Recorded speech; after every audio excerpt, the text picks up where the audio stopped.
کہ مذہب اسلام میں سب سے پہلے جو ایمان لانے والی ذات تھا وہ خلیفہ اول حضرت ابوبکر صدیق رضی اللہ عنہ۔ ایمان بھی آپ سب سے پہلے لائے، دین کی راہ میں سب سے پہلے خرچ بھی آپ نے کیا، اور نبی کریم صلی اللہ علیہ وسلم کے بچپنے کے ساتھی بنے، اور دنیا میں پہلا بت توڑنے والی ذات بھی آپ نے۔ اس لیے کہ جب آپ بہت چھوٹے تھے تو آپ کے والد بت پرست تھے، اور وہ اپنے والد کے احکام کو ساری میں کرتے تھے۔ آپ نے اپنے والد سے پوچھا کہ یہ کون ہے؟ کہا یہ ہمارے خدا۔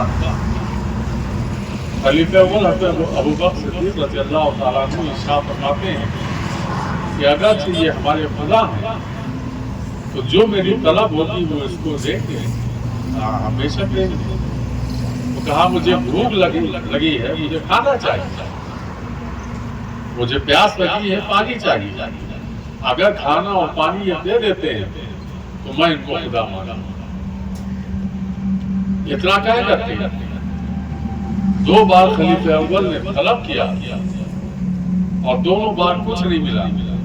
آپ نے ایک پتھر اٹھایا اور خود پر مارا، وہ ٹوٹ کر کے زمین پر گر گیا۔ آپ کے والد کو اتنا غصہ آیا کہ آپ نے ایک زوردار جھاپڑ مارا خلیفہ اول کے منہ پر، اور ہاتھ پکڑ کر کے وہاں سے کھینچتے ہوئے لے گئے۔ گھر پہنچے اور اپنی اہلیہ سے ارشاد فرمایا کہ آج اس نے غضب کر دیا، اس نے ہمارے خدا کو توڑ دیا۔ تو اہلیہ نے پوچھا کیا ہوا؟ تم نے پورا ماجرا بتایا۔ تو اہلیہ ارشاد فرماتی کہ آج سے صدیق کے معاملے میں آپ مت ہوئے۔ کہا کیوں؟ کہا جس دن ان کی ولادت ہوئی تھی میرے کانوں میں ایک آواز پڑی تھی کہ اس دنیا میں جو سب سے چہیتا پیغمبر اللہ کا آئے گا، جو سب سے چہیتا نبی آئے گا، اس کے یہ ساتھی بنیں گے اور دین میں مجاہد رہیں گے۔ یہ میرے کانوں میں ندا آئی تھی، میرے کانوں میں آواز آئی تھی۔ وہ خلیفہ اول حضرت ابوبکر صدیق رضی اللہ تعالیٰ عنہ کی ذات پاک کہ جب میرے آقا نے ارشاد فرمایا کہ آؤ دین کے لیے جو جس کے پاس ہے وہ لے کر کے آؤ، خلیفہ اول حضرت ابوبکر صدیق رضی اللہ تعالیٰ عنہ اپنے گھر کا سارا سرمایہ یہاں تک کہ تن کے کپڑے میں اتار دیا، اور تن کے اچھے کپڑوں کی جگہ پر بورا لپیٹ دیا، اور بورے میں بند کرنے کے لیے ببول کے کانٹوں سے اس کو بند کر دیا، اور پہن کر کے نبی کی بارگاہ میں حاضر ہوا۔ میرے آقا ارشاد فرماتے ہیں کہ صدیق یہ تم نے کیا لباس اختیار کیا؟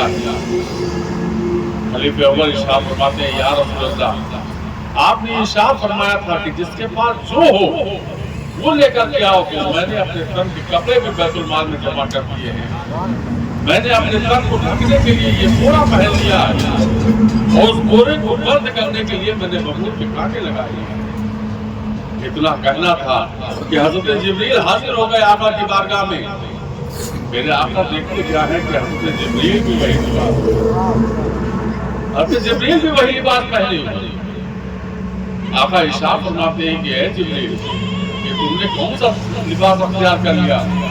کہا یا رسول اللہ آپ کے صدیق کا لباس دیکھ کر کے اللہ اتنا خوش ہو گیا کہ اللہ رب العزت ارشاد فرماتا ہے کہ آج مجھے اپنے محبوب کا یہ چہیتا مجاہد، یہ سچا دین کا سپاہی، مجھے اس کا لباس بڑا پسند آیا ہے کہ اے فرشتوں تم بھی اسی لباس کو اختیار کرو۔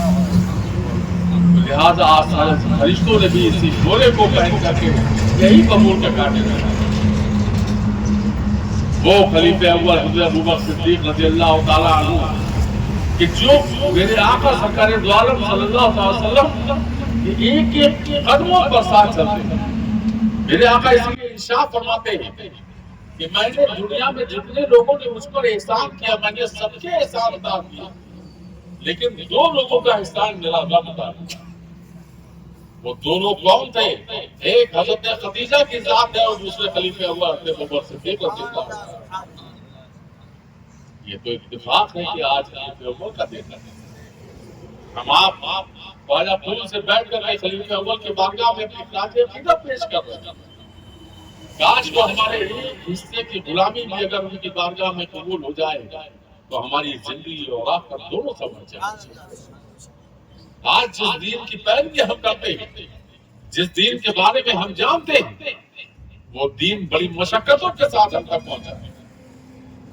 اس دین کی ذمہ داری خلیفہ اول حضرت ابوبکر صدیق رضی اللہ تعالیٰ عنہ، اس دین کی ذمہ داری خلیفہ دوم حضرت عمر فاروق رضی اللہ تعالیٰ عنہ، اس دین کی ذمہ داری خلیفہ سوم حضرت عثمان غنی رضی اللہ تعالیٰ عنہ، اس دین کی ذمہ داری مولا کائنات فاتح حیدر مشکل کشا حضرت علی کا مزار وطن کریم کی ذمہ داری۔ اور ایک بات اور میں واضح کر دوں، آج یہ چونکہ خلیفہ اول کا دن ہے، آج کے زمانے میں سب سے بڑا دشمن اگر کوئی چیز بنا ہوا تو موبائل۔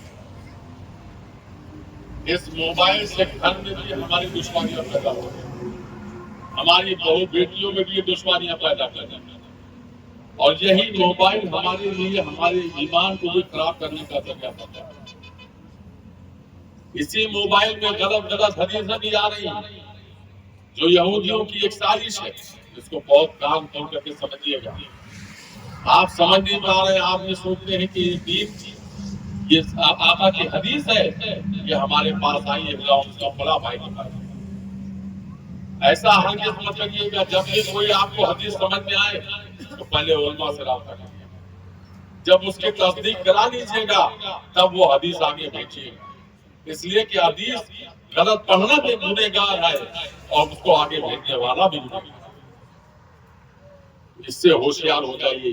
اسی موبائل کے ذریعے آج کل ایک فتنے چل رہے ہیں، کوئی بتاتا ہے کہ علی اول، کوئی بتاتا ہے صدیق اول، کوئی بتاتا ہے عمر اول ہے، کوئی بتاتا ہے عثمان اول ہے، کوئی بتاتا ہے کوئی اول ہے۔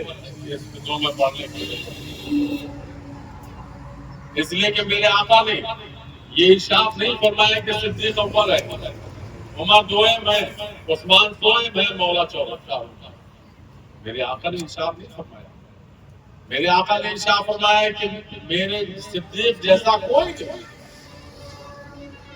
عمر جیسا عدل و انصاف والا کوئی نہیں، عثمان جیسا سخاوت والا کوئی نہیں، علی جیسا بہادر کوئی نہیں۔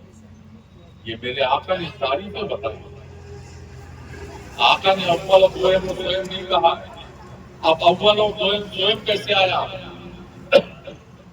میرے آقا کی بظاہر دنیا سے رخصت ہو جانے کے بعد جو مسند خلافت پر پہلے بیٹھا وہ خلیفہ اول، جو مسند خلافت پر بیٹھا ان کے بعد وہ دوئم، جو ان کے بعد مسند خلافت پر بیٹھا وہ سوئم، جو ان کے بعد مسند خلافت پر بیٹھا وہ چاروں ہوا۔ ان چکروں میں پڑھنے کی ضرورت نہیں۔ ہمارے لیے نبی نے جو فرما دیا وہی ہمارا ایمان ہے، نبی نے جو کہہ دیا وہی اسی پر ہمارا ایمان ہے۔ اس لیے ان چکروں میں مت پڑھیے گا، کسی کو بھی اپنی زبان سے کچھ کہنے کی آپ کو ضرورت نہیں۔ آپ جس طریقے سے جس چیز کو مان رہے ہیں اسی کو مانتے رہیے گا، کیونکہ یہی ماننا ہماری دین کی تبلیغ ہے۔ جس دین کو ان خلفائے راشدین سے ہم نے جانا ہے، اسی دین کو ہم نے صحابہ سے بھی جانا ہے، اسی دین کو ہم نے تابعین سے بھی جانا ہے، اسی دین کو ہم نے تبع تابعین سے بھی جانا ہے، اسی دین کو ہم نے علماء مجتہدین سے بھی جانا ہے، اسی دین کو ہم نے اللہ کے ولیوں کے ساتھ جانا ہے۔ تو ہم کو اس دین پر عمل کرنے کی ضرورت ہے، اس دین سے ہم کو وابستہ رہنے کی ضرورت ہے۔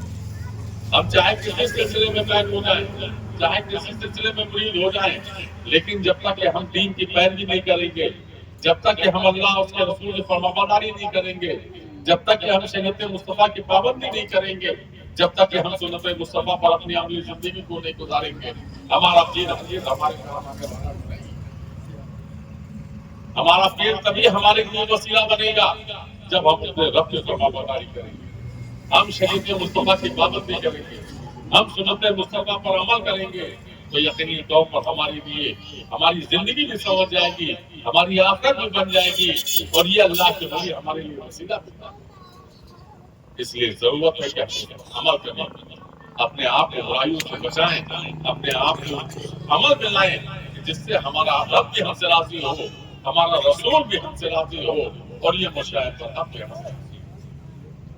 اللہ کا بہت بڑا شکر اور احسان ہے کہ اللہ نے ہمارے نصیب میں ایسا شیخ لکھا جس کے دنیا نے شمالی ہند کے عظیم روحانی پیشوا آقائی و مولائی مرشدی و حبیبی حضور حضرت سید شاہ الحاج محمد مشرف اللہ قدرت العظیم صاحب کے بقائی آخری میں سبھی پورے رضوان کے نام سے جانا، ان کے شہزادے لفظ جگر ہوئے نظر حضور حضرت سید شاہ الحاج محمد شاہ اللہ سے العظیم صاحب کے بقائی گونڈوی سما سبھی پورے رضوان کے نام سے جانا، جنہوں نے ہم کو دین پر عمل کرنے کا بھی طریقہ دیا اور ہم کو وسیلہ دیا۔